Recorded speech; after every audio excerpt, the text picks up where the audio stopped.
Hi dear friends, मैं हूं राम प्रताप और आप देख रहे हैं प्रयास क्लासेस जीरो टू टॉप।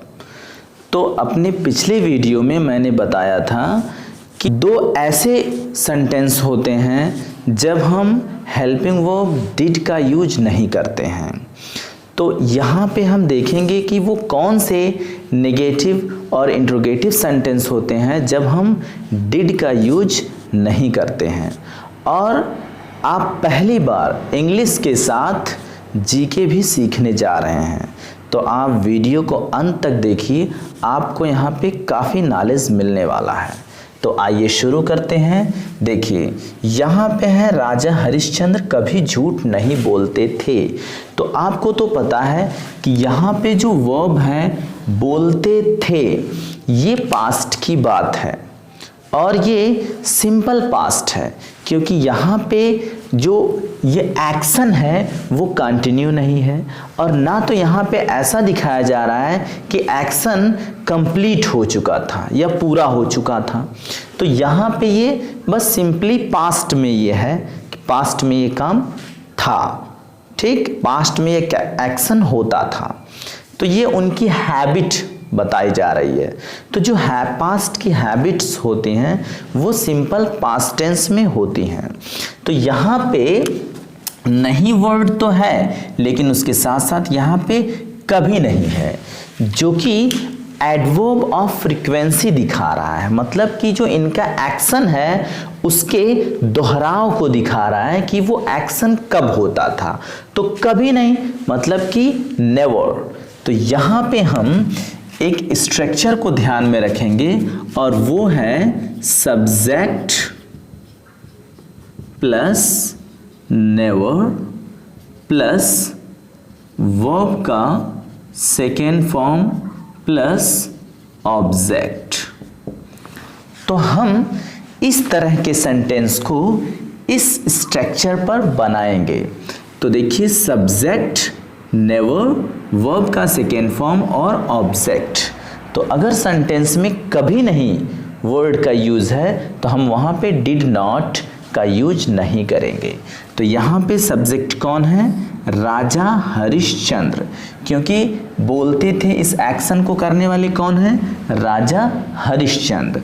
तो हम सबसे पहले सब्जेक्ट को यहाँ लिखेंगे राजा हरिश्चंद्र, राजा हरिश्चंद्र।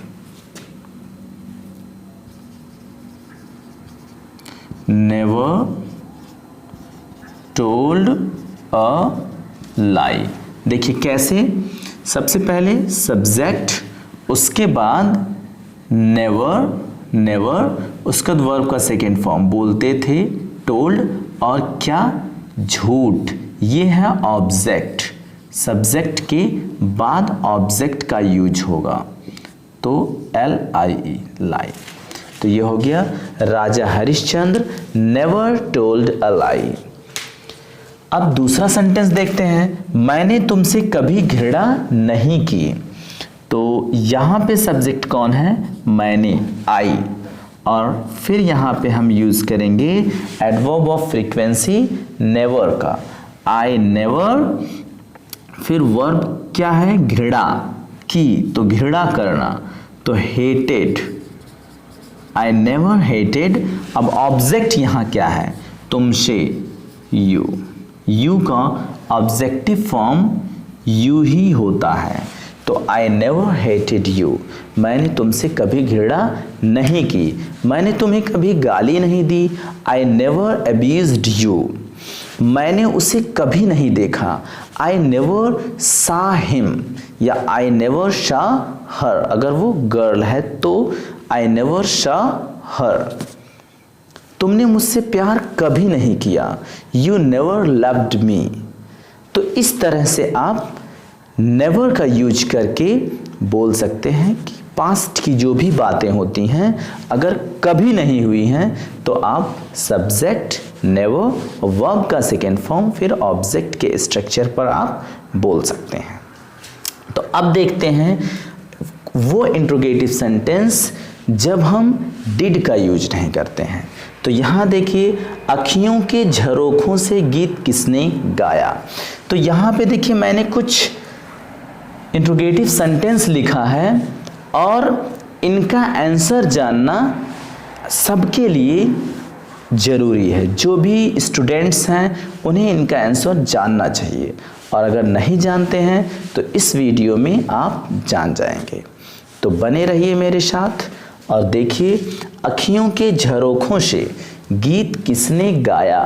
तो इस सेंटेंस में क्वेश्चन वर्ड है किसने, और अगर देखा जाए इसका आंसर ढूंढा जाए तो ये किसने का जो आंसर होगा वही सब्जेक्ट होगा। तो ये किसने ही इस सेंटेंस में क्वेश्चन वर्ड भी है और यही डूअर भी है, यही सब्जेक्ट भी है। तो इसे हम किस स्ट्रक्चर पर बनाएंगे वो देखिए। इसे हम बनाएंगे हु प्लस वर्ब का सेकेंड फॉर्म प्लस ऑब्जेक्ट, इस स्ट्रक्चर पर बनाएंगे। हु प्लस वर्ब का सेकेंड फॉर्म और ऑब्जेक्ट। तो यहाँ पे क्या है, अखियों के झरोखों से गीत किसने गाया। इस सेंटेंस में आपको सब्जेक्ट वो कोई किसी का नाम या किसी का वो नहीं मिलेगा, क्योंकि यहाँ पे वो किसने ही यहाँ पे सब्जेक्ट है। इसी का आंसर जब मिलेगा तो वो सब्जेक्ट होगा। तो किसने गाया, तो सबसे पहले हम इसी को लिखेंगे हु, किसने के लिए हु, और गाया तो शैंग, वर्ब का सेकेंड फॉर्म। क्या, गीत, the song, who शैंग the song. अब यहाँ पे उस सॉन्ग का नाम भी दिया हुआ है, अखियों के झरोखों से, अखियों के झरोखों से। तो हु शैंग द सॉन्ग, अखियों के झरोखों से। इस तरह से आप किसी भी सॉन्ग के सिंगर को पूछना हो तो आप इस तरह से पूछ सकते हैं कि हु शैंग द सॉन्ग, उसके बाद सॉन्ग का नेम। तो ये बहुत ही स्वीट सॉन्ग है और इसको गाया है हेमलता जी ने, और इसमें जो म्यूज़िक है वो म्यूज़िक दिए हैं श्री रविंद्र जैन, जो कि बहुत ही अच्छे म्यूज़िक कंपोज़र, डायरेक्टर, सिंगर और राइटर भी थे। तो देखिए अब फोर्थ क्वेश्चन, ये सेकेंड क्वेश्चन है लेकिन इस एक्सरसाइज का फोर्थ सेंटेंस है, दादा साहेब फाल्के पुरस्कार 2018 किसने जीता। 2018 जो 66 अवार्ड था, और ये 67th अवार्ड जो है ये 2021 में दिया गया है रजनीकांत को, और ये अवार्ड आई थिंक 2020 में अमिताभ बच्चन को दिया गया था। तो देखते हैं हम इसी स्ट्रक्चर पर बिल्कुल इसे भी ट्रांसलेट करेंगे, किसने जीता। तो हु ओन, हु ओन, ये देखिए हु वर्ब का सेकेंड फॉर्म, हु वर्ब का सेकेंड फॉर्म, फिर ऑब्जेक्ट। ऑब्जेक्ट क्या है यहाँ पे, दादा साहब फाल्के पुरस्कार 2018, ये ऑब्जेक्ट है। क्योंकि जब आप वर्ब पे क्या का क्वेश्चन उठाते हैं तो आपको ऑब्जेक्ट मिलता है। तो जीता क्या, तो आंसर में होगा दादा साहब फाल्के पुरस्कार, और यहाँ क्वेश्चन क्या है किसने, तो वो अमिताभ बच्चन थे। तो दादा साहब फाल्के पुरस्कार, द दादा साहेब फाल्के अवार्ड 2018। ठीक, अब आइए देखते हैं नेक्स्ट क्वेश्चन, भारत की खोज पुस्तक किसने लिखी। तो यहां भी देखिए किसने लिखी, तो किसने, हु रोट, किसने लिखी, ये हो गया हु, और ये वर्ब का सेकेंड फॉर्म रोट। अब ऑब्जेक्ट क्या है, पुस्तक, तो द बुक। अब यहाँ पे द बुक इसलिए हो रहा है क्योंकि यहाँ एक डेफिनिट बुक की बात हो रही है, और फिर उस बुक का नाम भी लिखा हुआ है, भारत की खोज, जिसे हम जानते हैं कि the discovery of India, discovery of India. तो ये बहुत ही फेमस बुक है और इस बुक के राइटर हैं पंडित जवाहरलाल नेहरू, जो कि इंडिया के फर्स्ट प्राइम मिनिस्टर भी थे। और आई थिंक ये बुक इन्होंने लिखा था 1942 और 1946 के बीच, जब क्विट इंडिया मूवमेंट चल रहा था, उस दौरान इन्होंने ये बुक लिखा था। तो अब आइए देखते हैं नेक्स्ट क्वेश्चन, अमेरिका की खोज कौन किया था? अमेरिका की खोज कौन किया था? Who discovered America? तो सबसे पहले आप क्या लिखेंगे? हु, और फिर खोज करना, ये यहाँ पे वर्ब है, discovered. Who discovered America? Who discovered America. और इसे भी बहुत से स्टूडेंट्स जानते हैं। अगर आप नहीं जानते हैं तो याद रखें कि अमेरिका की खोज क्रिस्टोफर कोलंबस ने की थी। और अगर पूछा जाए कि हु डिस्कवर्ड इंडिया, तो Vasco D gamma discovered India in 1498। तो 1498 में वास्को डी गामा ने इंडिया की खोज की थी और क्रिस्टोफर कोलंबस ने अमेरिका की खोज की थी। तो हु डिस्कवर्ड अमेरिका, इसका आंसर है क्रिस्टोफर कोलंबस।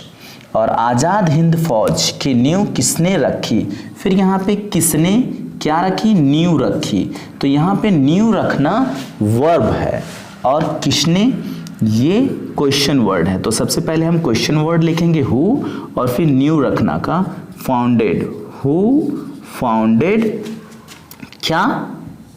आजाद हिंद फौज, ये ऑब्जेक्ट है। तो द आजाद हिंद फौज।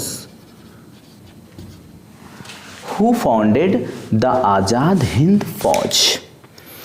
देखिए, इंग्लिश की मैंने खुद काफ़ी वीडियो देखी YouTube पे, तो मुझे दिखा कि इंग्लिश को जनरली तो पढ़ाया ही जा रहा है, लेकिन कुछ अलग नहीं हो रहा है।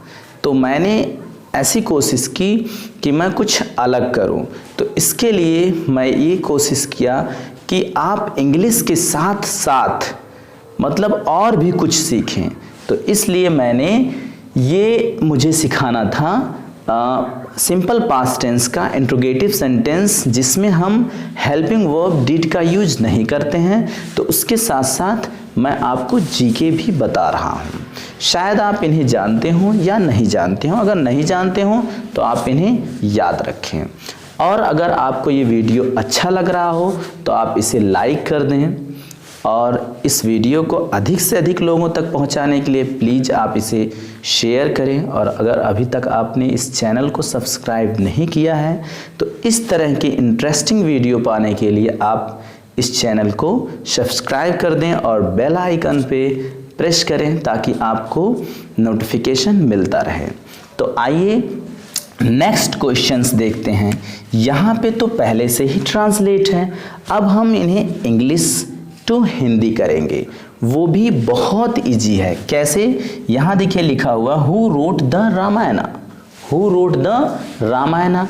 तो अभी तक के सेंटेंस में आप देखिए सबसे पहले ऑब्जेक्ट दिया हुआ है। हिंदी में सबसे पहले ऑब्जेक्ट दिया हुआ है, उसके बाद फिर क्वेश्चन वर्ड कौन, फिर वर्ब है लास्ट में। हिंदी के सेंटेंस में लास्ट में वर्ब होता है।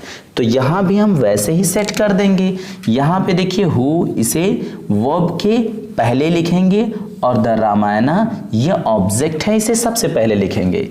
तो द रामायणा, रामायण, रामायण, और रोट ये तो लिखी सबसे लास्ट में लिखा जाएगा। हु मतलब किसने या कौन, किसने, रामायण किसने लिखी या रामायण कौन लिखे थे। हो गया, बहुत इजी है। इसी तरह से who invented the electric bulb, यहाँ भी ऑब्जेक्ट क्या है, द इलेक्ट्रिक बल्ब।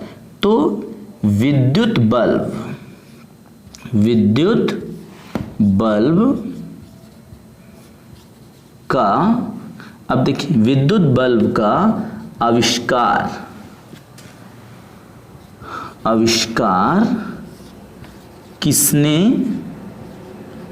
किसने किया? तो विद्युत बल्ब का आविष्कार किसने किया? तो यहाँ देखिए इसका आंसर, ये तो बहुत ही जनरल क्वेश्चन है, सभी लोग जानते होंगे कि रामायण को महर्षि वाल्मीकि लिखे थे और श्री रामचरितमानस को तुलसीदास लिखे थे। तो इसका आंसर होगा वाल्मीकि रोट द रामायणा। और who invented the electric bulb? तो Thomas Alva Edison invented the electric bulb, जो कि एक बहुत ही ग्रेट साइंटिस्ट थे। तो आई होप आपको ये वीडियो अच्छी लगी होगी। इस वीडियो को अंत तक देखने के लिए धन्यवाद। Thanks for watching this video.